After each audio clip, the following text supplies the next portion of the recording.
자, 우리가 처하고 있는 상황을 여러 단어로 설명을 할 수 있지만 최악이라고 하는 단어로 설명해도 이의를 제기할 사람은 아마 한 사람도 없을 겁니다. 다른 기도하셨지만 코로나 여전히 진행 중이고 전쟁 계속되고 있고 고물가, 고환율, 고금리 경제적인 어려움 가운데 처해 있고 그 와중에서 지난주 이태원에서 큰 참사가 벌어졌고 또 북한은 계속해서 핵을 탑재할 수 있는 미사일을 쏘면서 우리를 위협하고 있습니다. 어느 특정 분야가 그렇다 그것이 아니라 모든 분야가 지금 최악의 상황을 지금 겪고 있습니다. 오늘 추수감사주일인데 우리 자녀들이 오늘 같이 함께 예배를 드리기 때문에 특별히 말씀을 드리고 싶은데 우리 아이들 한번 들어봐봐요. 뉴스 봐서 알겠지만 이태원에서 수많은 사람들이 목숨을 잃었습니다. 어른들도 마찬가지요. 그 사건을 우리가 어떠한 관점으로 바라볼 것이냐 하는 것은 굉장히 중요한 일입니다. 해마다 9월, 10월 달쯤 되면 우리가 추석 명절을 지키는데 사실 추석의 유래는 따로 있습니다. 아는 사람 거의 없죠. 먹을 게 없던 시절에 마을 사람들이 이렇게 서로 어떤 행사를 하면서 그때 생기는 음식을 나눠 먹으면서 허기진 배를 달래기 위해서 만든 전통이 추석이었는데 지금은 완전히 바뀌었습니다. 온 민족으로 하여금 조상신이라는 이름으로 둔갑을 시킨 채 우상 앞에 절하게 만드는, 귀신에게 절하는 그런 절기로 바뀌어 버렸습니다. 할로윈 대위도 마찬가지입니다. 아이들 잘 한번 듣고 있죠, 학생들? 잘 듣고 있지, 잘 들어봐. 할로윈 데이도 마찬가지예요. 유래도 출처도 알지 못하는 서양의 어떤 축제가 다른 나라에서는 어떻게 지내는지 모르겠지만 이 나라에서는 귀신을 섬기는 축제로 전락해 버렸습니다. TV 화면에는 잘 나오지 않지만 겉으로 보기에도 정말 무서워요. 혐오스러운 귀신 분장을 하고 귀신 옷을 입고 그 많은 사람들이 행진을 하는 날이, 귀신 축제하는 날이 할로윈 대위입니다. 변질됐어요. 이 할로윈 대위가 언제부터 우리나라에 왔는가 정확히 알 수는 없지만 대략 10년 이쪽 저쪽인데, 어떤 분이 말하기를 우리나라에 아이들 다니는 학원에 원어민 선생님들이 있는데 외국에서 살다 오신 분들이에요. 그분들이 그 자기 나라에 있었던 할로윈 귀신 축제를 이 나라에 특별히 학원에서부터 들여왔다는 겁니다. 이번에 희생을 당한 사람들의 대부분이 20대, 30대 젊은 친구들인데 그들은 대개 초등학교 시절, 중학교 시절 학원을 다니면서 그 할로윈 대회를 뭔지도 모르고 자연스럽게 배웠던 아이들입니다. 졸업하고 이제 축제가 있다고 하니까 거리로 나간 거죠. 저도 아이 둘을 기르는데 여기 아이파크 근처에 가면 서일 어학원이라고 하는 영어 학원인데 거기를 보낸 적이 있습니다. 한 번은 선생님께서 할로윈 대회를 하니까 이번 주는 수업을 하지 않는다라고 안내문을 보냈어요. 집사람이 원장님께 전화를 드렸답니다. 원장님, 우리 아이는 그날 그 행사에 보낼 수가 없습니다. 왜 그러세요? 할로윈 데이는 귀신을 섬기는 날이기 때문에 우리 아이들은 보내지 않겠습니다. 그때만 해도 학원이 좀 순준했어요. 그 의견을 받아서 그럼 안 되지 하고 그 대신에 학원 뒤에 있는 그 공원에 가서 달란트 잔치로 바꾸어서 했습니다. 지금은 그렇게 말씀하는 부모님들도 안 계실 것이고 또 그렇게 이야기한다 한들 받아들이는 학원도 없을 것입니다. 세상과 정치권은 지금도 싸우고 있는데 싸우는 내용 아실 겁니다. 그게 참사냐 사고냐, 그게 희생자냐 사망자냐, 이걸 가지고 지금 논쟁을 벌이고 있습니다. 책임을 추궁하겠다라는 이야기죠. 그러나 여러분, 그건 역시도 우리를 분열하게 하는, 나누게 하는, 싸우게 하는 사단의 공격이라는 것입니다. 1980년도에 광주에서 민주화 사건이 있었는데 수많은 사람이 희생을 당했습니다. 공식적으로 희생당한 사람이 공식적으로만 2,000명이라고 하고 비공식적으로는 뭐 수만 명 이야기를 하는데, 어떤 통계에 의하면 그때 가족을 잃은 나머지 식구들, 그 상처로, 그 트라우마로 인해서 그보다 더 많은 사람들이 자살을 기도했다는 것입니다. 이게 더 큰 문제라는 거죠. 세월호 사건이 있었을 때에 우리 학생들은 그 사건이 자기의 일로 여겨지는 겁니다. 그래서 동일시하고 그 트라우마에 빠져서 아이들이 우울증에 빠져 있는 그런 일들이 벌어졌고 아직도 진행 중에 있습니다. 이게 다 우리의 생각, 우리의 감정, 우리의 정신을 장악해서 온전한 삶을 살지 못하도록 이끌어가는 사단의 공격이라는 것입니다. 근데 여러분, 교회는, 적어도 교회는 이런 관점으로 해석을 하고 이런 관점으로 접근을 해야 되고 이런 관점으로 목소리를 낼 수 있어야 됩니다. 그런데 어때요? 지금 한마디 말을 할 수가 없습니다. 왜냐하면 소위 망언이다, 그 프레임을 씌워서 심한 공격을 받기 때문에 아무 말도 하지 못하고 있습니다. 지금 우리가 처한 상황이 여러분 최악의 상황이라고 할진데, 이 상황 속에서 우리 믿는 사람들은 어떻게 해야 될까요? 어떻게 이 문제를 풀어갈까요? 이 문제는 굉장히 중요합니다. 왜냐하면 우리 자녀들이 살아갈 세상의 모습이기 때문에 그렇습니다. 분명한 것은 세상 사람들은 이 문제를 해결할 수가 없다는 겁니다. 왜냐하면 그들은 이 문제의 원인을 정확히 알지 못하기 때문입니다.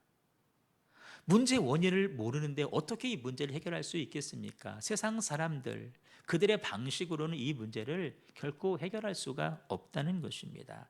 영적인 문제이다. 우리 그것을 알기 때문에 영적으로 살려고 애쓰고 몸부림치는 우리들이 먼저 깨어 있을 때 이 문제는 하나씩 하나씩 해결될 수 있다라는 것입니다.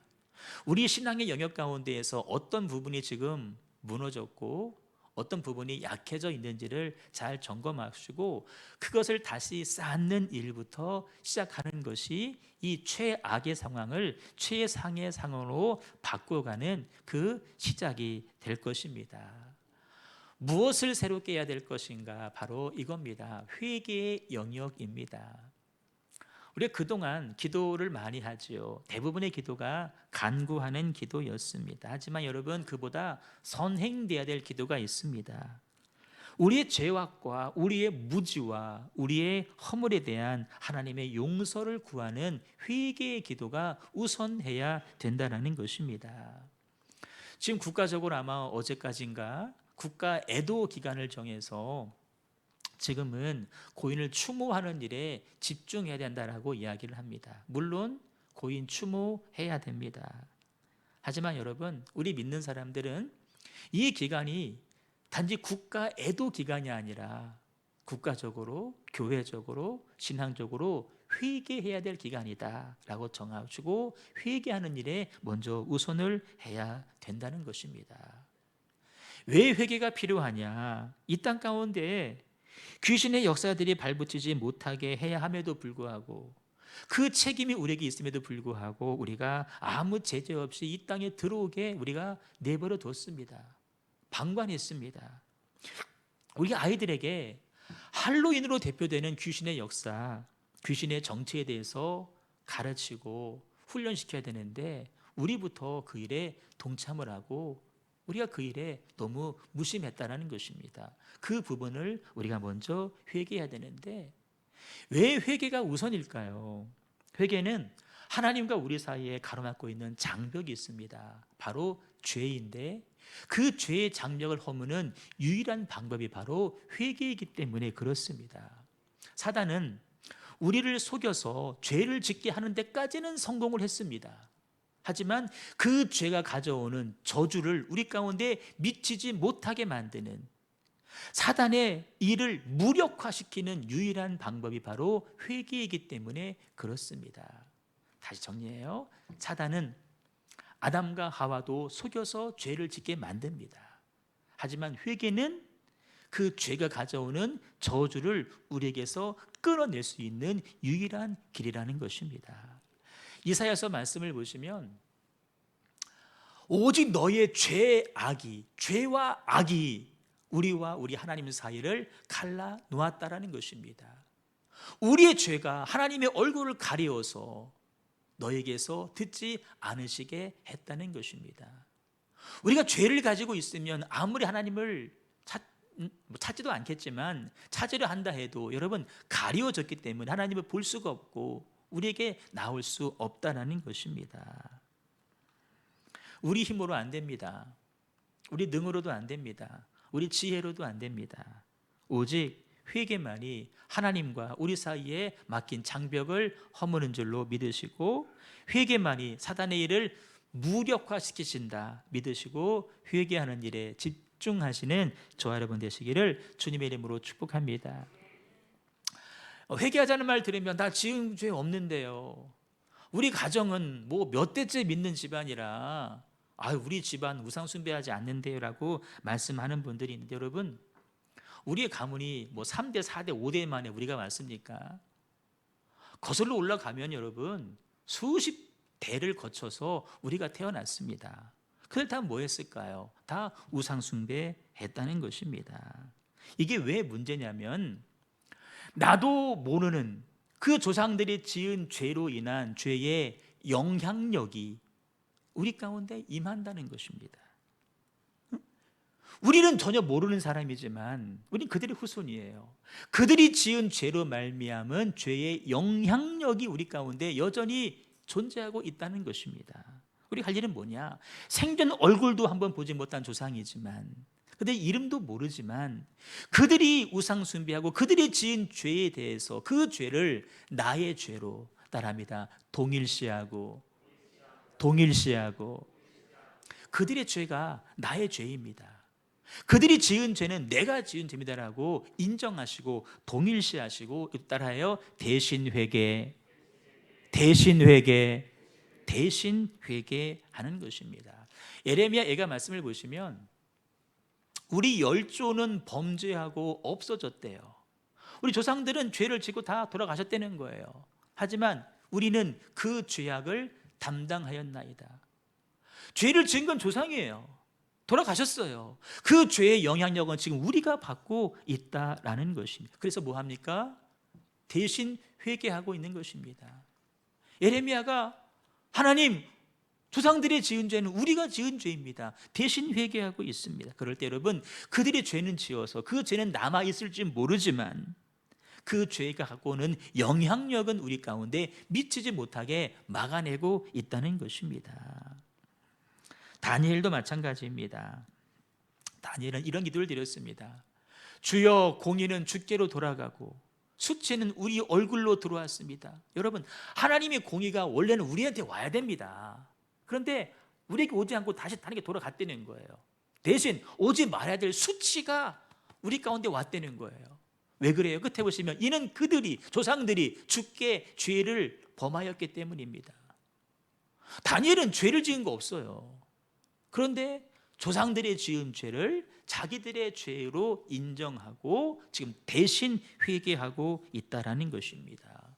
그 결과 나라가 망해서 포로로 잡혀갔지만 사자굴에 던져졌지만 다니엘 죽지 않고 살아남습니다. 하나님의 사자를 없애준 것이 사자굴에 들어갔지만 환경은 그대로지만 그 가운데서 살아나게 하셨고 약속하신 대로 70년 지나고 나서 본국으로 돌아오게 하셨습니다.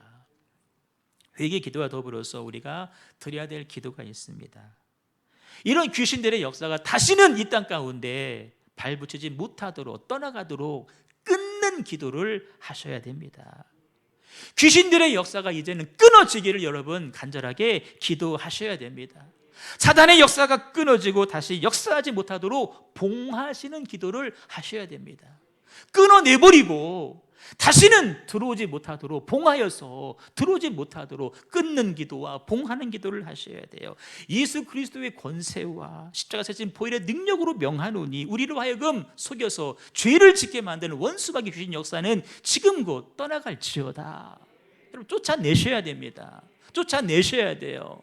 묶임 받아 다시는 역사하지 못할지어다. 여러분, 그 귀신들이요, 우리의 생각 속에, 우리의 감정 속에, 우리 의지 속에 여전히 남아있어서 불평하게 만듭니다. 그때를 기억하게 만듭니다. 그래서 아무 일도 못하게 만듭니다. 여러분, 쫓아냈으면 묶여서, 묶임바 되어서 다시 역사하지 못하도록 봉하시는 기도도 할 수 있기를 바랍니다. 따라해. 떠나갈지어다, 제거될지어다, 분리될지어다, 묶임받고 역사하지 못할지어다. 아멘. 그래서 기도하셔야 돼요. 따라 회개하자, 회개하자, 끊는 기도를 드리자, 봉하는 기도를 드리자. 여러분, 이거를 첫 번째로 회복하셔야 되고, 두 번째는 회개를 우리가 다시 회복했다라면 그 다음 할 일이 있습니다. 여러 가지 이유로, 특별히 코로나 핑계를 대면서 우리가 그동안 약해졌던, 느슨했던 예배의 단을 다시 쌓으셔야 됩니다. 예배입니다. 금년 추수감사주일에 표가 있습니다. 최고의 감사 표현 방법은 감사함으로 예배하는 거다. 예배하는 거다. 여러분, 우리보다 더 악한 상황에 있던 많은 성경의 인물들이 끝끝내 포기하지 않은 것, 끝끝내 놓치지 않은 것이 뭔지 아십니까? 하나님을 향하여서 예배 드리는 것이었습니다. 바울과 실라 감옥에 갇혔습니다. 마음 속상하겠죠. 하지만 그 가운데에서도 하나님 앞에 감사와 찬송과 기도의 예배를 포기하지 않았습니다. 그 결과 땅에 지진이 일어납니다. 옥문이 열려지고요, 착고가 풀려지고요, 그를 지키던 간수에게 주 예수를 믿어라, 그리하면 너와 네 집이 구원을 얻으리라, 이 말씀도 하지 않습니까? 오늘 본문이 욥기입니다. 욥은 하나님 보시기에 온전한 사람, 정직한 사람, 악에서 떠난 사람이라고 성경이 분명히 욥기 1장 1절부터 욥에 대해서 말씀해 주고 있습니다. 근데 여러분, 그런 욥이 형통했더라, 어려움 하나도 없었더라, 얼마나 좋습니까? 그래야 될 것 같은데, 여러분 바로 말씀해 보시면 가진 모든 재산을 다 잃어버립니다. 자녀가 10명이었는데 여러분, 하나만 잃어도 마음이 아플 터인데 10명을 한순간에 다 잃어버리게 됩니다. 전염병, 피부병에 걸려가지고 기왓장으로 자기 살을 긁어도 시원하지 않을 정도로 피가 철철 흐르는 인생으로 바뀌었습니다. 그 와중에 그래도 위로해줘야 될 부인은 차라리 죽어라, 하나님 욕하고 죽어라, 이렇게 저주의 말을 퍼붓고 있습니다. 여러분, 이보다 더 최악의 상황이 있을 수 있을까요? 하지만 이런 상황 가운데에서도 욥은 뭐 했는지 아십니까? 오늘 20절에 보시니까 땅에 엎드려서 예배했다라고 말씀하고 있습니다. 엎드려서 예배하고 있다. 여러분, 인생의 고통의 자리에서도 하나님을 예배할 수 있습니까? 다시 물어요. 인생의 최악의 고통의 자리에서도 하나님을 예배할 수 있습니까? 인생의 고통 가운데 대부분 사람들 예배부터 포기합니다. 세상 사람들 얘기 아니에요. 우리 믿는 사람들 얘기예요. 마음에 상처 있다고 대부분 예배부터 포기를 합니다. 경제에 어려움이 있으면 대부분 예배부터 포기합니다. 내 기대와 다르게 일이 전개될 때 예배부터 포기합니다. 그리고 11조 하셨던 분들은 11조부터 안 합니다. 여러분, 그렇게 해서는 안 됩니다. 아무리 힘들고 어려운 상황이 와도 우린 하나님을 예배해야 됩니다. 슬픔의 자리에서 일어나서 욥처럼 하나님 앞에 예배하셔야 됩니다. 다니엘 기도가 은혜 가운데 진행되고 있는데, 늦게 신청하고 늦게 홍보했지만 많은 사람들이 교회에 오셔서 같이 예배를 드립니다. 김천의 어느 목사님이 이제 간증을 하셨는데, 목사님 아들입니다. 이분도 자기 아버지 목회 모습을 볼 때마다 늘 마음이 아팠답니다. 아버지가 교회에서 뭐 수모를 당하시는지, 욕을 먹는지 멱살을 잡히시는지 늘 마음의 상처를 가지고 돌아오시는 아버지를 봤답니다. 그런데 어느 날 그럼에도 불구하고 예배의 자리를 포기하지 않으시는데 새벽 기도를 가시다가 깡패를 만났대요. 지금처럼 차 타고 오는 시대가 아니라 걸어가는데 20분간 돈 얼마 뜯기고 깡패에게 실컷 두드려 맞았어요. 교회에 오셨어요. 새벽 예배 때. 불 꺼져 있잖아요. 새벽 예배 때는. 뒤에 앉아 계시는데 이제 불 켜지겠죠. 목사님 피를 철철 흘리고 예배 자리에 앉아 있다는 거예요. 보면서 그분이 그래도 갈 길은 가야 되는구나. 그래도 할 일은 해야 되는 거구나. 예배를 포기하지 않는 자기 아버지를 바라보는 거죠. 그분이 교회를 간증을 합니다. 남편을 잃은 아내 간증이에요. 남편이 바로 주 중에 교통사고로 세상을 떠났습니다. 얼마나 큰 슬픔이에요. 그런데 그 주에 와서 예배를 드립니다. 그런데 그분이 교회 맡은 사역이 새 가족을 영접하는 사역이래요. 새 가족이 맞답니다. 성경을 찾아주고 찬송을 찾아주고 그 예배를 잘 드릴 수 있도록 도와주는 사역까지도 그가 계속했다는 겁니다. 또 한 분을 소개하는데 주 중에 자기 자녀를 잃었습니다. 얼마나 상처가 커요, 엄마 입장으로서. 그런데 그 주일에 교회를 나오는 거예요. 예배를 드리고 그 주에 어린이 여름 성경학교가 있는데 여러분 애들이 얼마나 많이 있어요. 그 애들을 바라볼 때마다 자기 자식 떠오르지 않겠어요? 하지만 그 일을 포기하지 않아요. 예배를 드려요. 아이들을 섬기는 거예요. 여러분, 그렇게 예배를 포기하지 않는 사람들이 있을 때 하나님이 어찌 그 인생 가운데 복을 주시지 아니하고 그 교회에 어찌 부흥을 주시지 않겠어요? 우리 가운데 정말 어떤 상황 속에서도 예배하는 분들 계십니다. 그런가 하면 죄송해요. 어떤 이들은요, 정말 아무것도 아닌 일 가지고 예배의 자리부터 벗어나는 사람들도 있습니다. 있어요. 자기 혼자 온갖 오해를 다 하면서 예배하지 않아도 될 이런저런 이유와 핑계를 그럴싸하게 만들어 가면서 예배를 드리지를 않습니다. 사소한 모임이 우선이고 자기의 개인적인 일이 우선이고. 여러분, 어느 선교사님이 이렇게 간증하셨어요. 필리핀에서 빈민들 어린이 사역을 하는데 몇 시간씩 아이들이 걸어서 예배를 오는 거예요. 차가 없으니까, 가난하니까. 예배의 자리 거의 빈민촌입니다. 3시간씩 걸어서 아이들이 예배를 드리고, 보통 예배를 드리는데 보통 3시간 이상 예배를 드린대요. 어느 날 선교사님이 2시간 반 예배를 드렸더니 왜 이렇게 예배를 짧게 하시냐고. 더 하자고. 여러분, 어찌 하나님께서 그들 영혼 가운데 좋은 것으로 만족시키지 않으시겠습니까? 욥은 그렇게 최악의 상황에서도 감사의 예배를 드렸습니다. 입술로 범죄하지 않았습니다. 원망하지도 않았습니다. 여러분, 말씀을 정리합니다. 가족의 얼굴을 쳐다보기 힘들 정도로 혹시 어려운 일 겪는 분들도 분명히 계실 것이고, 살아갈 용기마저 지금 끊어질까 분명히 계실지도 모릅니다. 여러분, 예배의 자리부터 벗어나 볼까? 그런 고민일랑 하지 마십시오. 죄의 유혹 앞에 한번 받아볼까? 고민하지 마십시오. 우리는 다시 회복할 수 있는데요, 방법은 이것입니다. 우리 함께 하신 하나님이 결단코 우리를 포기하지 않으심을 믿으시고, 여러분, 회개 먼저 하시고 그 마무리는 예배로 마무리를 지으시길 바랍니다. 우리 삶 가운데요, 우리 교회 가운데에도요, 이 두 개의 축만 견고하게 한다면 하나님 다시금 회복의 역사, 부흥의 역사 허락해 주실 줄로 믿습니다. 2020년 추수 감사주일을 맞이해서 그 놀라운 회복의 은혜가 우리 모두에게 임하시기를 주님의 이름으로 축원합니다. 우리 시간 찬양할 텐데요, 이제 회개에 대한 찬양을 먼저 드리겠습니다. 나의 백성이 다 겸비하여 내게 기도하면, 가장 먼저 할 일은 회개입니다. 우리 삶 가운데 무너진 회개의 영역들을 다시 세워갈 수 있기를 소망합니다. 우리 간절한 마음으로 찬양하고 먼저 기도하도록 하겠습니다. 나의 백성이 겸비하여 내게 기도하며 나의 얼굴을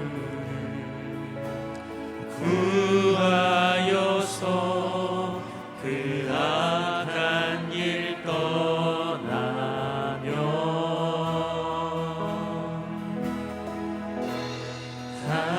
하늘에서 듣고 죄를 사하며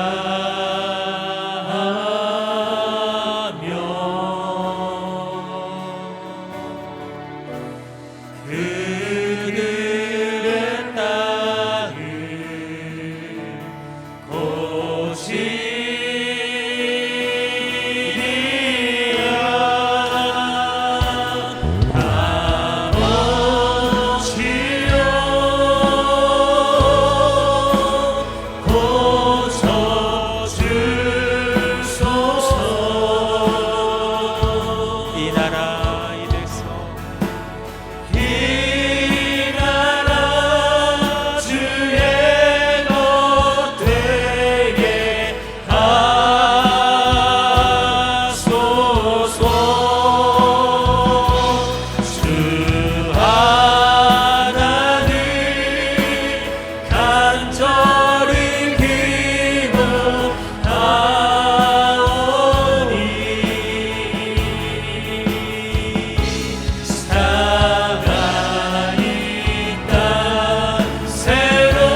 주세요. 새롭게 해주시고 주의 나라와 주의 백성으로 이 나라 주의 것 되게 하소서.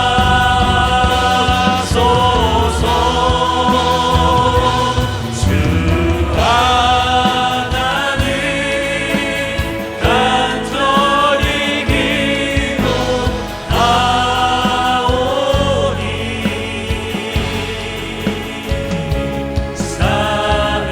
살아있다 새롭게 하소서.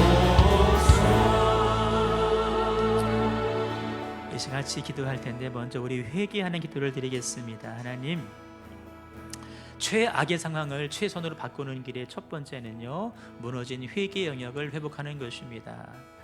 할로윈 참사로 대표되지만 우리가 그것들을 방관했고 가르치지 않았던 죄와 허물들, 무죄함들이 우리 가운데 있었기 때문입니다.